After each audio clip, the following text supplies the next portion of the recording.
A knife flashed, silver catching Edison bulbs like lightning. Wendy Shane didn't move. The masked man grabbed the boy, 8 years old, hands pressed over his ears, humming a melody only he could hear. "Vega sends his regards," the attacker hissed. The restaurant erupted into screams. Chairs toppled. Glass shattered. Wine spread across white tablecloths like fresh blood. The child whimpered, overwhelmed, terrified.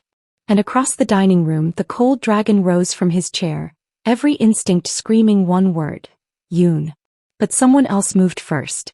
A waitress in black and white, her tray abandoned, her body already between the blade and the boy. When her fist connected with the attacker's jaw, the sound echoed like a gunshot. Welcome to the family. If stories of fierce love, brutal protection, and women who refuse to be invisible set your soul on fire, you're exactly where you belong.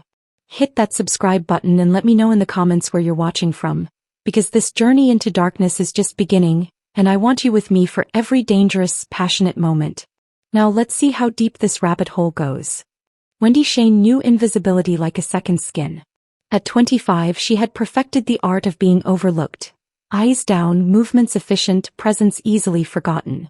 Jade Dragon Restaurant glittered with Miami's elite, their laughter floating over pan-seared scallops and vintage champagne. She refilled water glasses without making eye contact. Cleared plates without disrupting conversation.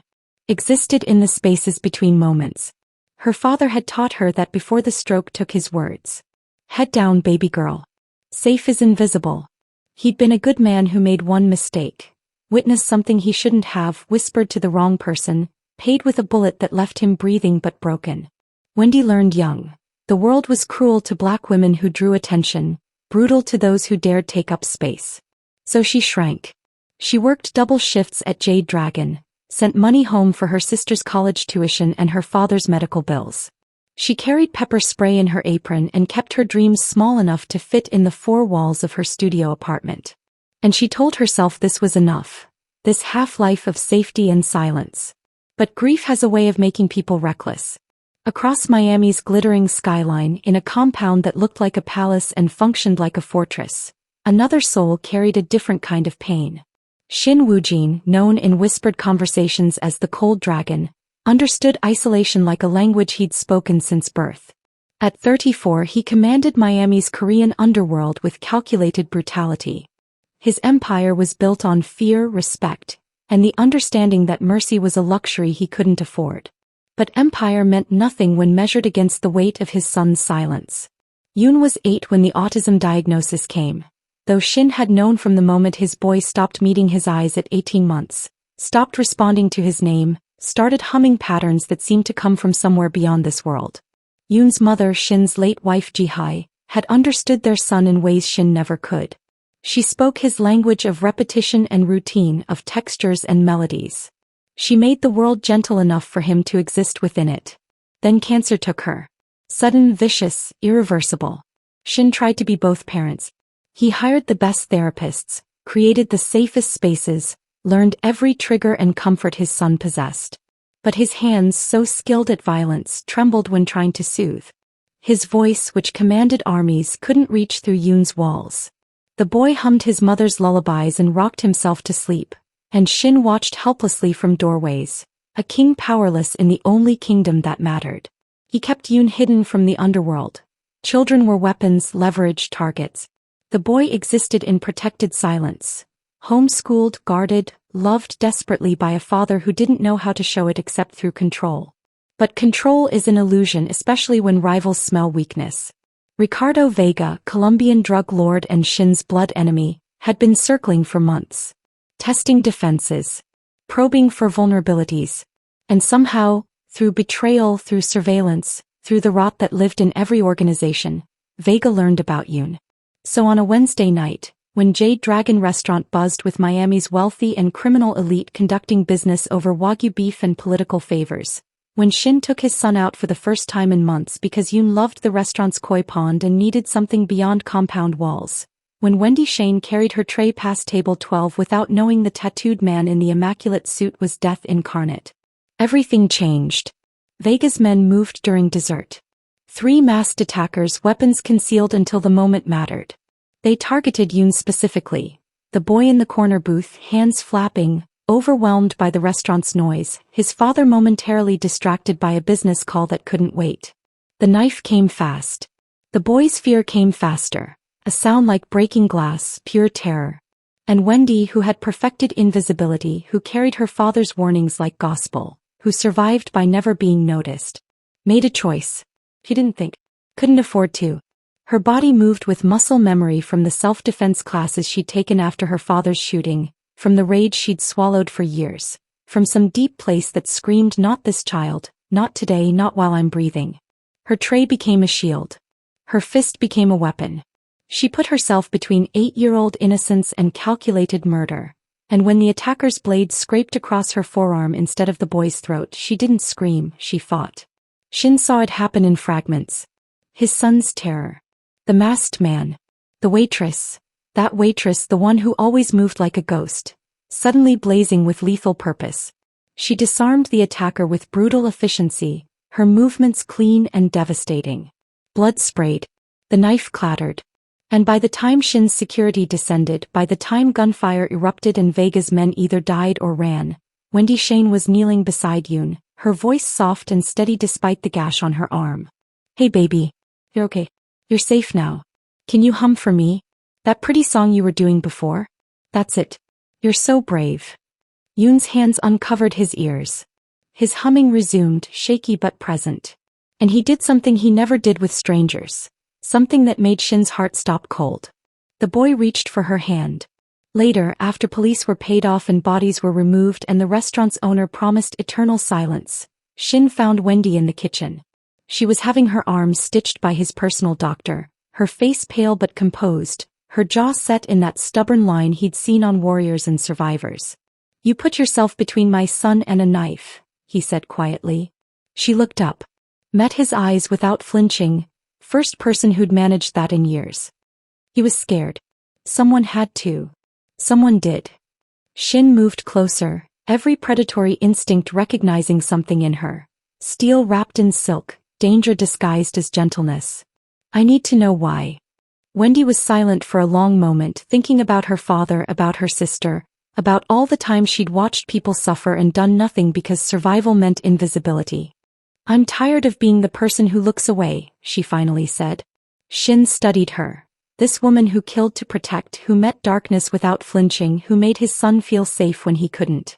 And he made the kind of decision that changes everything. Work for me. Protect Yoon. Name your price. He should have said no. Should have run back to her invisible life, her safe routines, her small dreams. But Wendy Shane looked at this dangerous man with his desperate love and his terrified child, and thought about her father's words. Head down, baby girl. Safe is invisible. Maybe she'd been invisible long enough. Double my current salary. My sister's medical school tuition. My father's care fully covered. Done. No hesitation.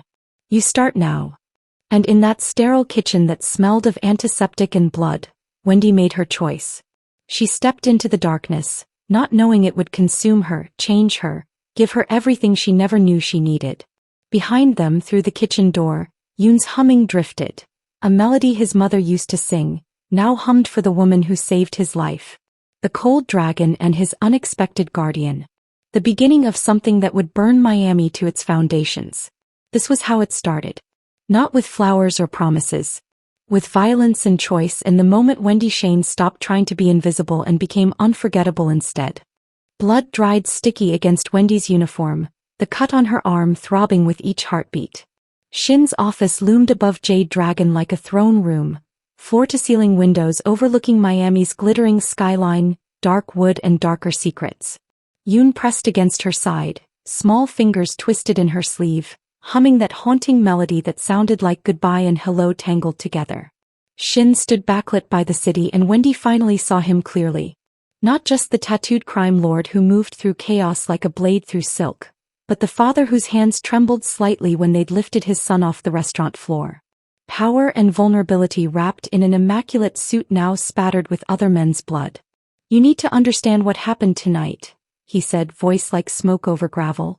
My name is Shin Woojin. I control this city's underworld. And Ricardo Vega won't stop until my son and I are corpses. His eyes traveled over her, cataloging the combat efficiency she'd displayed, the protective way she angled her body even now toward Yoon, the fire in her gaze despite obvious fear. Which means you're already dead unless I prevent it. Wendy's spine straightened. Is that a threat? It's reality. He moved closer, each step deliberate. I'm going to make you an offer you'll refuse. $1 million. 1 year. You live in my compound, protect my son, and belong to me. The possessive phrasing made her skin prickle, heat flooding places it shouldn't. I'm not property. His smile was dangerous, beautiful, terrifying. In my world, protection and possession are the same thing. I take care of what's mine. He invaded her space until she could see gold flecks in his dark eyes, smell gunpowder and expensive cologne. You're already a target. Vegas men saw what you did. So you have 2 choices. Disappear into witness protection and spend your life looking over your shoulder, or accept my offer and let me handle anyone who comes for you. His thumb brushed the cut on her ribs where the knife had grazed her, and electricity shot through her body. The touch was clinical, assessing, but her nerve endings didn't know the difference between threat and promise. What's it going to be, Wendy Shane? She opened her mouth, to refuse, to run, to reclaim the invisible safety she'd built, when Marcus burst through the door, weapon drawn. Vegas men are regrouping outside. We need to move. Shin transformed instantly. The vulnerable father vanished, replaced by something lethal and precise. He crossed to his desk, pressed a hidden panel, and an arsenal emerged. Guns, knives, things Wendy couldn't name. This wasn't just danger. This was war. He turned to her with killing focus. Decide now. Stay here and take your chances alone, or come with me and accept my protection. Yoon's humming intensified, his small body trembling. The sound broke something in her chest. This terrified child who'd already lost too much, who'd reached for her hand like she was safety itself. Wendy looked at the boy, then at his father who'd killed multiple men tonight to protect him, and made the choice that would change everything. One condition. I'm not just protection. I actually care about him. Shin's expression shifted, surprise flickering across those hard features, then something hotter, hungrier. Then we're agreed. He grabbed her arm and pulled her toward a bookshelf that swung open to reveal darkness beyond. Gunfire erupted somewhere below, screams echoing up through vents. They ran through underground tunnels, emergency lights casting everything in crimson. Wendy was pressed against Shin's back in the narrow space, feeling every coiled muscle, every controlled breath. Yoon clung to her front, face buried in her neck, his humming the only sound besides their footsteps and distant violence. The garage exploded with fluorescent brightness. Shin shoved her into an armored SUV, the door slamming like a coffin lid. He drove like the devil himself, gave chase, weaving through Miami's night streets with terrifying precision. Yoon settled between them, his small hand finding hers, squeezing tight. Tomorrow you move into my home, Shin said, voice rough with adrenaline and something else. Tonight you see what you've signed up for. He didn't take her somewhere safe. Didn't take her to a hotel or police station or anywhere that offered comfort. He drove deeper into Miami's industrial wasteland, warehouses looming like iron giants, until they stopped before a building with no windows and one rust-covered door. Welcome to my world, Wendy. This is what it takes to protect what's mine. The warehouse door opened.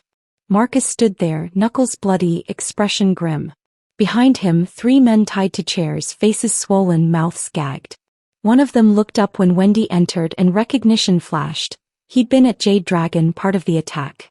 Shin's hand found the small of her back, possessive and burning through her thin uniform. They came for my son. Free now too. I need to know what Vega's planning next.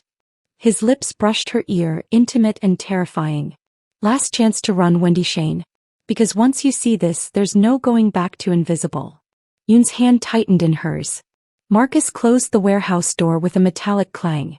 And Wendy realized the violence was just beginning. Silk sheets. Bulletproof windows. Wendy woke disoriented in a guest suite that cost more than her yearly salary, morning light filtering through sheer curtains that probably concealed steel shutters. The compound sprawled like a modern fortress. Mediterranean architecture hiding military-grade security, beauty masking lethal purpose. Her sister was here. Shin's men had collected Maya from her dorm at 3 a.m., explaining nothing except that she was in danger and this was safety. Wendy found her in the East Wing, terrified but unharmed, and the gratitude warring with fury nearly choked her. He'd taken that choice from her. He'd also saved Maya's life. Shin materialized in the hallway like a ghost in tailored slacks and a crisp white shirt, looking nothing like the blood-soaked warrior from last night and everything like a man who owned the world. "Tour," he said simply, and Wendy followed through panic rooms disguised as closets, security systems monitoring every inch, armed guards stationed at entries like deadly statues. "Ricardo Vega has unlimited resources and one goal, hurting me through my son." His voice was clinical, detached. "You're the first person Yoon has responded to in years. That makes you valuable." He stopped, turned, eyes boring into hers. "And a target." Yoon's suite was sensory chaos. Bright lights, loud colors, toys scattered like landmines. The boy sat in a corner rocking, hands pressed over his ears, humming desperately. Shin stood in the doorway, helpless love etched into every tense line of his body. Wendy moved on instinct. Dimmed the overhead lights. Closed the blinds to filter harsh sunshine. Sat on the floor at Yoon's level, not touching, just humming along with his melody. Minutes passed. The boy's rocking slowed. His hands lowered slightly. She pulled out her phone, found the song he was humming, let it play softly. Created a visual schedule using pictures. Breakfast, play, lunch, rest. Communicated in his language, not forcing him into hers. Within an hour, Yoon was calmer than Shin had ever witnessed. The boy even smiled, a small precious thing, when Wendy matched his hand-flapping rhythm. "How did you?" Shin's voice cracked. "My father taught me that everyone communicates, just not always with words." She stood, brushing off her borrowed clothes. "You just have to learn their language." The gratitude and hunger in Shin's eyes made her stomach flip, heat pooling low in her belly. This was dangerous territory, the line between protection and possession blurring with every charged glance. That afternoon he took her to his private gym. Sleek equipment, weapons racks, padded floors. And Shin shirtless, tattoos mapping stories across carved muscle. A dragon coiling up his ribs, Korean script across his heart, scars interrupting ink like punctuation. Wendy fought to focus and failed spectacularly. "You have foundation," he admitted, circling her like a predator assessing prey. "But street fighting and warfare are different. Show me what you did to my attacker." She demonstrated, and he corrected her form with clinical precision. Hands on her waist, her arm burning through her workout clothes. "Like this," he murmured, moving her body into position, his chest pressed against her back, breath hot against her ear. The air thickened, charged. Their eyes locked in the mirror's reflection. He was so close she could see gold flecks in his dark irises, could feel every hard plane of his body against hers. "Again," he commanded, voice rough with something that had nothing to do with training. They sparred, and it was foreplay disguised as combat. Every block and counter charged with tension neither would acknowledge. His hands corrected her stance, lingered too long. Her body responded to his proximity, hyper-aware of every touch. When he pinned her during a takedown demonstration, both breathless and tangled on the mat, the moment stretched dangerous and electric.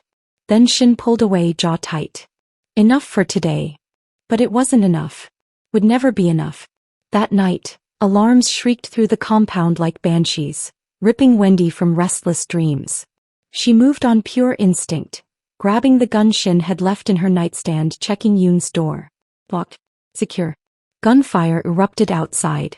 Shin's security team engaged, tactical commands echoing through halls. But one assassin broke through, dark gear and darker purpose, heading straight for Yoon's wing.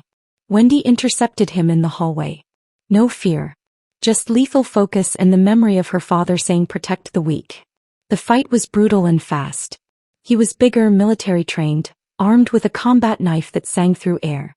She used tight quarters to her advantage, her father's techniques flowing through muscle memory. A cut opened across her shoulder, pain bright and clarifying. Her ribs screamed when he slammed her into the wall, but she didn't stop, couldn't stop, until her knee connected with his throat and he dropped, unconscious.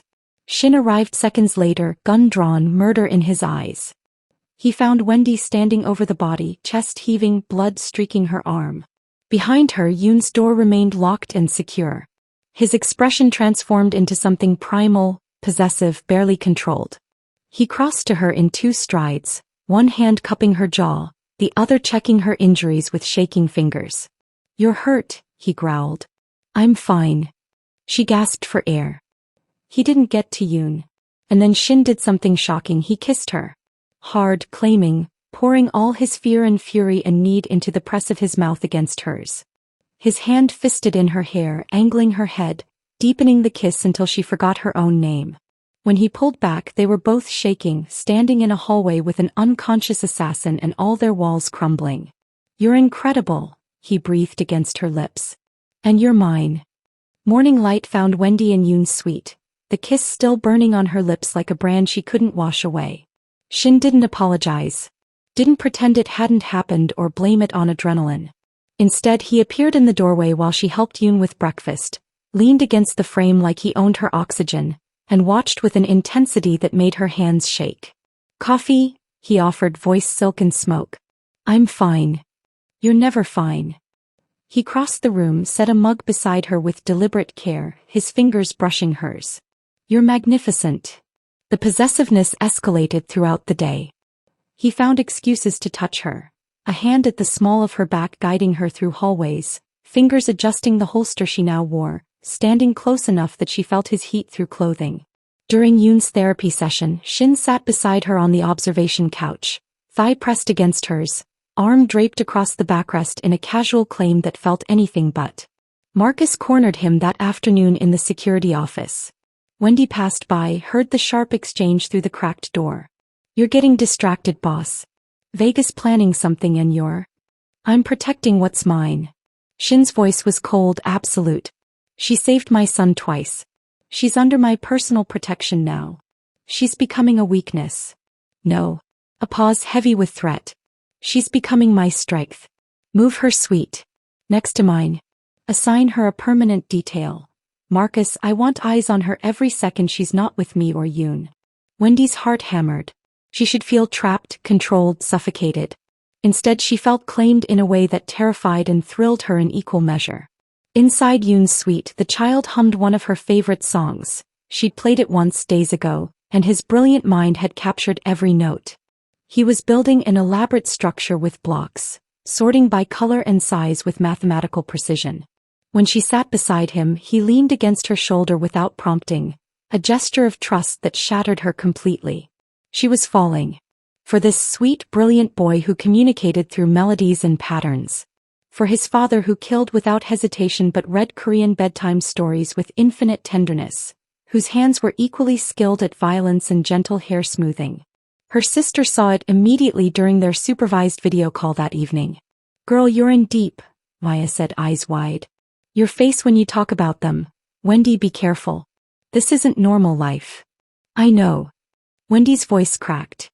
"I know it's dangerous and wrong and you're already gone." Maya's expression softened. "Just don't lose yourself completely." But Wendy was past the point of careful, past the point of self-preservation. She was learning Shin's language. The way his jaw tightened when Yoon had a difficult moment, how he touched his wedding ring when he thought no one was watching, the Korean endearments he whispered to his son that meant my heart, my world, my everything. That night, Shin found her on the compound's terrace, Miami's skyline glittering like scattered diamonds. He didn't speak, just handed her a glass of wine and stood close enough that their shoulders touched. "I read your file," he said finally. "Your father. What happened to him?" Wendy stiffened. "Then you know why I understand Yoon. Why I won't abandon him. I know why you're the bravest person I've ever met." He turned, cupped her face with calloused hands. "And I know I have no right to want you the way I do. You deserve safety, normalcy, a life that doesn't include bloodshed and warfare. But I'm a selfish man, Wendy Shane, and I'm keeping you anyway." His kiss was different this time. Slower, deeper, a claiming that went beyond physical. When he pulled back, his forehead rested against hers. "Tomorrow I have to attend a charity gala. Underground negotiations disguised as philanthropy. Vega's allies will be there, circling, testing for weakness." His thumb traced her bottom lip.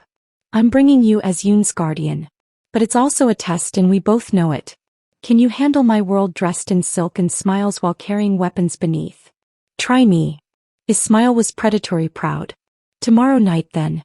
Red dress. I'll have it sent to your suite. His lips brushed her ear. And Wendy, wear your hair down. I want everyone to see exactly who you belong to. The next evening, Wendy appeared in crimson silk that hugged every curve, weapons hidden in clever seams, hair cascading over bare shoulders. Shin's jaw tightened when he saw her, something dangerous flashing in his eyes. Magnificent, he growled, possessive and hungry. The gala glittered with Miami's elite, criminals in expensive suits conducting business over champagne. Wendy stayed close to Yoon while Shin negotiated, the boy calmer with her presence, humming softly while she described the ice sculptures in soothing tones. Then the orchestra swelled for a live performance. Beautiful, haunting. Yoon's hands flapped with delight. And chaos erupted. Gunfire mixed with screams. Vega's assassins, hidden among the guests, struck with coordinated precision. Wendy threw herself over Yoon as bullets shattered crystal and splintered wood. Her training kicked in, she moved with lethal grace, killing 2 attackers before they reached the boy, her red dress blooming darker with blood spatter. When Shin found her afterward in a private hallway, she was shaking, blood-spattered, magnificent. He backed her against the wall, caged her with his body. You're incredible when you fight, he rasped. Whine. She grabbed his shirt, pulled him closer despite the danger still echoing through the building. Then claim me properly.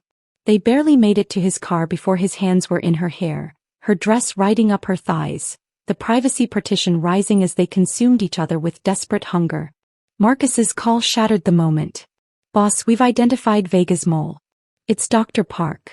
Shin went deadly still. Yoon's therapist. He triggered something before running. Boss, we're reading multiple breach points. It's not a raid. Marcus's voice was grim. It's a siege. The compound's alarms screamed to life. Through the car windows they saw the mansion's perimeter light up with gunfire. Vega wasn't sending assassins anymore. He was sending an army. The compound transformed into hell. Dozens of Vega's men swarmed the perimeter with military-grade weapons, muzzle flashes lighting the night like demonic fireflies. Shin drove through the front gates at suicidal speed, the SUV's armored plating absorbing bullets that sounded like hail against metal. Wendy checked her weapons with steady hands. 2 guns, 3 knives, the training he'd given her about to be tested in blood and fire. Get Yoon to the panic room, Shin commanded, voice cold and absolute. I'm staying with you. Not negotiable. He grabbed her face, forced her eyes to his. He needs you alive. I need you alive. Their gazes locked, a moment of perfect understanding passing between them. Then they both moved into lethal action. Inside the mansion, chaos reigned. Shin's security team engaged with tactical precision while their boss led from the front. Every shot calculated, every movement deadly. Wendy broke away, racing toward Yoon's wing through corridors lit by gunfire and emergency lights. She found him in his suite, terrified, hands pressed over his ears, rocking violently. Glass shattered somewhere close. Screams echoed. Hey baby, I need you to listen to my voice. Wendy dropped to his level, forcing calm she didn't feel. She started humming his favorite melody, the one his mother used to sing. His eyes found hers through the terror. That's it. We're going somewhere safe now, but you have to trust me. Can you do that? Yoon's small hand found hers and they ran through gunfire-lit hallways, Wendy's body a shield between him and danger. The panic room's reinforced door appeared like salvation. She punched in the code Shin had given her, felt the heavy locks disengage. Wendy. She spun, pushing Yoon behind her. Dr. Park stood in the hallway, weapon trained on them both, his familiar face twisted with bitter greed. Vega wants the boy alive, Park said coldly. He's offering me everything I deserve, everything Shin never appreciated. Step aside. Wendy's response was to attack. The fight was desperate and brutal. Park was trained, armed, and had nothing to lose. They crashed through furniture, trading vicious blows that echoed in the confined space. His knife found her back, slashing deep, and Wendy used the pain to fuel her rage. Behind them, Yoon's terrified humming grew louder, a soundtrack to violence. You were supposed to help him. Wendy snarled, finally disarming Park and driving his own knife into his shoulder. He trusted you. Park laughed bitterly, blood bubbling at his lips. Trust is for fools. Vega promised me millions. He lunged for Yoon one last time, desperation making him reckless. Wendy didn't hesitate. Her gun came up, the trigger pull smooth and certain. The gunshot echoed like thunder in the enclosed space. Park dropped. Silence crashed down. Wendy stared at the body. This man who'd smiled at Yoon during therapy sessions, who'd brought educational toys, who'd betrayed them all for money. The weight hit her like a physical blow. She'd just killed someone she knew. Someone who'd sat across from her at compound dinners. Someone human. Her legs gave out. She slid down beside Yoon, and the boy immediately crawled into her lap, his small body shaking, humming, growing softer as he felt her warmth. "I've got you," she whispered, tasting salt and copper. "I've got you, baby." Time fractured. Could have been seconds or hours before the panic room door exploded inward. Shin burst through smoke and shadows, weapon raised, eyes wild, and froze. Wendy holding Yoon, both covered in blood. Some hers, some Park's. For a heartbeat, his face showed raw terror, the cold dragon stripped bare. "We're okay," she said immediately, voice hoarse. "We're okay." Shin crossed to them in 3 strides, dropped to his knees and pulled them both into his arms with crushing intensity. His hands shook as they catalogued injuries, checked pulses, confirmed life. "I thought I lost you," he breathed into her hair, the words breaking. "Both of you. I thought. We're here. We're alive." Wendy's hand found his face, grounding him. "Yoon's safe." Marcus appeared in the doorway, blood spattered and grim. "Boss Vega's here. He's in the main hall waiting for you. Says if you don't come down alone he starts executing prisoners, and he's got some of our men." Shin's expression hardened into something terrifying, the vulnerable father vanishing beneath the warlord. He kissed Wendy once, deep, possessive, tasting like goodbye and promises he might not live to keep. "Lock this door behind me," he commanded, standing. "No matter what you hear, don't open it." "Shin, wait." Wendy struggled to her feet, but he was already moving. "If I don't come back, Marcus will get you both out. There's money, passports, everything you need." He stopped at the threshold, looked back with eyes that held too much. Tell Yoon his father loved him more than breathing. Then he was gone, walking toward a confrontation that might end with his death, and Wendy was left holding his son while her heart shattered. If you're still breathing after that battle, drop a comment letting me know you're surviving this storm with Wendy and Shin. Hit subscribe if you need to know whether the cold dragon walks out of that confrontation alive, because some stories demand witnesses. Now back to the blood and devotion. The mansion's destroyed main hall looked like a battlefield painting. Shattered chandeliers, bullet-riddled walls, blood pooling on marble that cost more than most people's homes. Ricardo Vega stood in the center of it all, surrounded by his remaining men, every inch the predator who'd terrorized Miami's underworld for a decade. "The great cold dragon," Vega mocked, his accent thick with contempt. "Finally showing weakness. All for a woman and a broken child." Shin descended the grand staircase like death incarnate, every step measured, controlled. "You came to my home. Threatened my family. There's only one way this ends." The fight that followed was savage. Not a duel but mutual destruction. Gunfire erupted, deafening in the enclosed space. They traded shots with lethal precision until magazines clicked empty, and then it became something more primal. Hand-to-hand combat, brutal and vicious. Vega was skilled, a fighter who'd clawed his way from Bogota slums to cartel leadership. But Shin fought with the focused rage of a father protecting his son, every blow carrying the weight of everything he stood to lose. Meanwhile, in the panic room, Wendy heard the violence through steel doors, muffled gunfire, explosions that rocked the compound's foundation, screams cut short. Yoon pressed against her, humming desperately, and she held him while her heart tried to claw out of her chest. She couldn't hide while Shin might be dying. "Marcus." She accessed the security system with shaking hands. "Get Yoon to the secondary safe house. I'm going to help Shin." "Ma'am, orders were." "I don't care about orders. He needs me." She transferred Yoon to Marcus's capable arms, kissed the boy's forehead. "I'm coming right back, baby. I promise." Then she ran toward the violence, weapon drawn, her father's voice echoing, "Protect the weak." The main hall was carnage. Wendy arrived as Shin stumbled, blood streaming from a dozen wounds. Vega caught him, drove him against a pillar, knife gleaming as it pressed against Shin's throat. "I'm going to enjoy killing you slowly," Vega gloated. "Then I'll visit your boy. Make him watch what I do to your pretty black whore before. Wendy's gunshot interrupted his speech. Vega stumbled, shock blooming across his face. Shin used the moment to twist free, his hands finding Vega's neck with brutal efficiency. The snap echoed like thunder. The Colombian drug lord dropped, eyes wide and empty. It was over. Shin turned to Wendy, blood-covered and furious, chest heaving. I told you to stay in the panic room. And let you die. Not happening. She fired back, adrenaline making her fearless. They stood in carnage, both shaking, both alive. The fear transformed into something else. Something desperate and consuming. Shin crossed to her in 3 strides, framed her face with bloody hands, and kissed her like he was drowning and she was air. His mouth claimed hers with bruising hunger, pouring everything he couldn't say into the press of lips and tongue. Never again, he growled against her mouth. You never risk yourself like that again.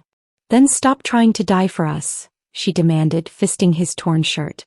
We protect each other or this doesn't work. He pulled back, eyes searching hers with raw intensity. You're staying. Not because I'm paying you. Because you're mine and I'm yours. Yes. The word tore from her throat. Yes.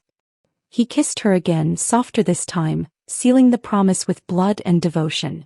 The cleanup took hours. By dawn, Vega's men were dead or captured, the compound secure, and Yoon was safely back with Wendy. The boy wouldn't release her from a tight hug, his small body pressed against hers like she was gravity itself. Shin watched them, something fierce and possessive in his expression. His family. Marcus approached, expression grim despite their victory. The underworld is watching, boss. Vega's death leaves a power vacuum and every player in Miami is positioning to take advantage. They'll all test you, and your new weakness. Shin's jaw clenched, his hand finding the small of Wendy's back. She met his eyes, saw the decision forming. Then I'll send a message they can't misunderstand. His voice was cold steel. Prepare the meeting. Every family, every crew, every independent operator. Tell them the Cold Dragon is making a public claim. Marcus's eyes widened. Boss, that's non-negotiable. Anyone who doesn't attend is declaring themselves an enemy. Shin pulled Wendy closer, possessive and absolute. It's time Miami understands she's not my employee. He's mine. And anyone who touches her answers to me. Wendy should have been terrified. Should have understood the target he was painting on her back. Instead she felt claimed, protected, exactly where she belonged. The underworld was about to learn what happened when you threatened the Cold Dragon's family. And God help anyone stupid enough to try. 48 hours later, Jade Dragon Restaurant gleamed like a phoenix risen from ashes. Rebuilt, reopened and hosting Miami's entire criminal underworld. Every boss, every player, every ambitious lieutenant packed the space, their presence a who's who of organized crime. The air thrummed with danger and expensive cologne, violence disguised as civilization. Wendy stood beside Shin in a blood-red dress that announced her importance before a single word was spoken. Weapons hidden beneath silk, hair down the way he'd demanded, she looked like a queen standing beside her king. Yoon held her hand, calm for the first time since the siege, humming softly while leaning against her leg. The boy's trust was absolute, visible, unmistakable. Shin rose to address the crowd. Silence crashed down like a physical weight, every predator in the room recognizing the apex among them. Ricardo Vega is dead because he forgot a simple truth. I protect what's mine with absolute brutality. His voice carried, cold and certain. His hand found Wendy's back, possessive and public. This woman saved my son twice. Killed for him. Bled for him. She's not my employee. He's mine. Part of my family. Under my protection. He pulled her closer, the gesture unmistakable. Anyone who touches her, threatens her, or looks at her wrong answers directly to me. And you all saw what I did to Vega. Test me if you're tired of living. The room erupted in shocked murmurs. This was unprecedented. Crime lords didn't make public claims of attachment. It was painting targets, declaring weakness, breaking every unspoken rule of their world. Wendy felt eyes crawling over her, assessing, calculating. Some showed respect. Others showed hunger. All showed fear of the man beside her. After the meeting in Shin's private office above the restaurant, Wendy confronted him. You just made me the most valuable target in Miami. No. He pulled her against him, hands possessive on her waist. I made you untouchable. Every player down there knows attacking you means war with me, and I just proved I'll burn everything to protect my family. His thumb traced her jaw, the touch tender despite calloused fingers. But I need to hear it from you. Are you mine, Wendy Shane? Completely. He should say no. Should run while she still could, back to invisible safety and small dreams. Instead she grabbed his tie and pulled him down to her level, eyes blazing. I'm yours. And you're mine. If that's what you want, then no more pushing me away when things get dangerous. No more trying to protect me by keeping me at a distance. We're partners or we're nothing. His kiss was her answer, consuming, possessive, full of dark promises and desperate devotion. His hands fisted in her hair, angling her head, deepening the kiss until she forgot where she ended and he began. When they finally broke apart, both breathing hard, his forehead rested against hers. Partners, he agreed roughly. In everything. A small voice interrupted, clearer than glass breaking. Wendy, stay? Both adults froze. Yoon stood in the doorway, his eyes meeting theirs with unprecedented focus. The boy rarely spoke, and never in full phrases, never with such perfect clarity. Wendy dropped to her knees in front of him, tears streaming down her face. Always, baby. I'm staying always. Her voice cracked, overflowing with love she hadn't known she possessed. You're stuck with me forever. She looked up at Shin, saw raw emotion breaking across his face. Hope, fear, joy, all the things he never allowed himself to feel. He joined them on the floor, wrapping powerful arms around both, creating a circle of safety in a world built on violence. We're family now, he said quietly, voice thick. The three of us. Nothing changes that. Yoon's humming resumed, but different this time, not anxious or self-soothing but content. He pressed between them, small hands holding both of theirs, anchoring them together. Wendy thought about the woman she'd been weeks ago. Invisible, scared, surviving but not living. She'd stepped into darkness expecting to be consumed. Instead she'd found light in the most unexpected places.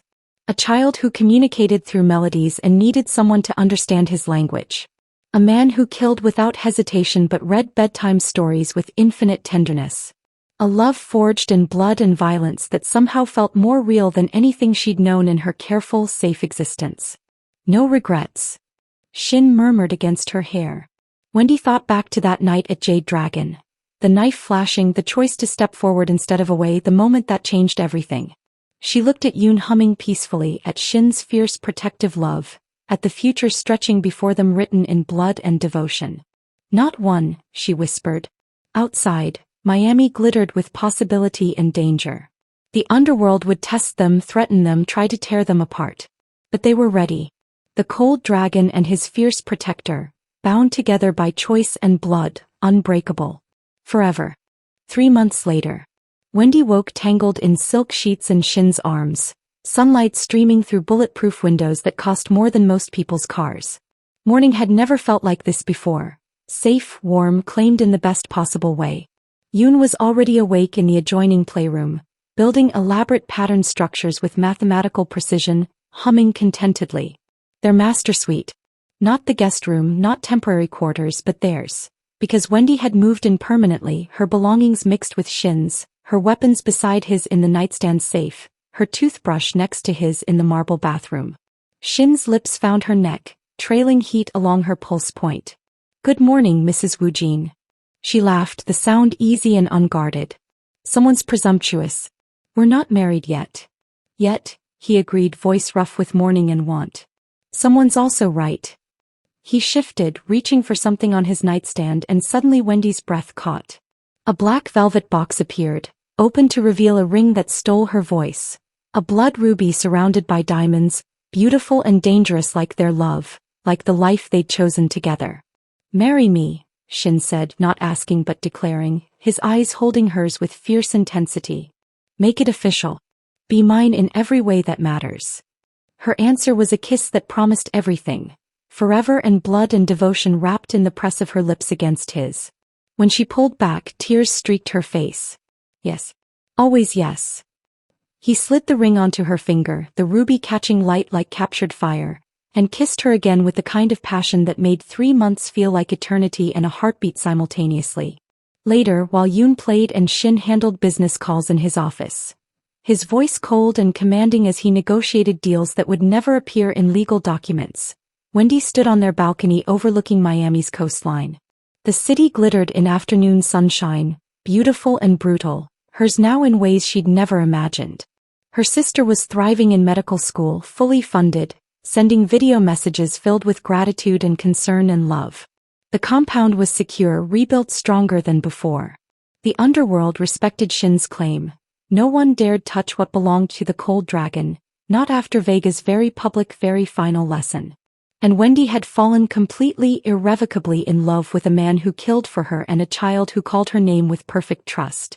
She'd chosen darkness expecting to be consumed. Instead, she'd found light within it, found family, purpose, a love that defied every safe choice she'd ever made. Footsteps approached. Shin's arms slid around her waist, pulling her back against his chest, chin settling on her shoulder. They fit together like pieces designed for each other, violence and tenderness in perfect balance. "Any regrets?" he murmured against her ear.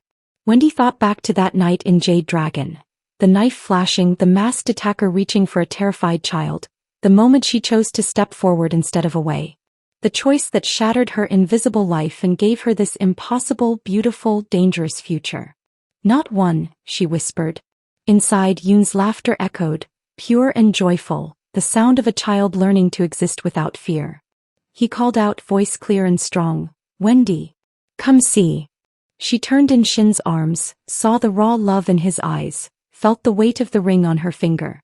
Wendy Shane, who once lived invisible and alone, had never felt more seen, more loved, or more alive. "Come on, Mrs. Woojin," Shin said with that dangerous smile she'd learned meant forever. "Our son is calling." "Our son." The words settled into her chest like coming home. They walked inside together, toward the boy who'd brought them together, toward the future they'd build in fire and devotion. The cold dragon and his fierce protector, bound together by blood, sealed with passion, unbreakable. Forever. And that's how a waitress became a queen, and a crime lord learned that love is the most dangerous weapon of all. If this story claimed a piece of your heart, show me by hitting that like button and subscribing for more tales where darkness and devotion collide. Comment below where you're watching from and tell me, would you step into danger for the right person? Because I've got another story waiting that will test everything you think you know about love, loyalty, and the lines we cross for family. That next video is calling your name. Will you answer? Until then, stay fierce, stay fearless, and remember, sometimes the most powerful choice is refusing to stay invisible. See you in the next story.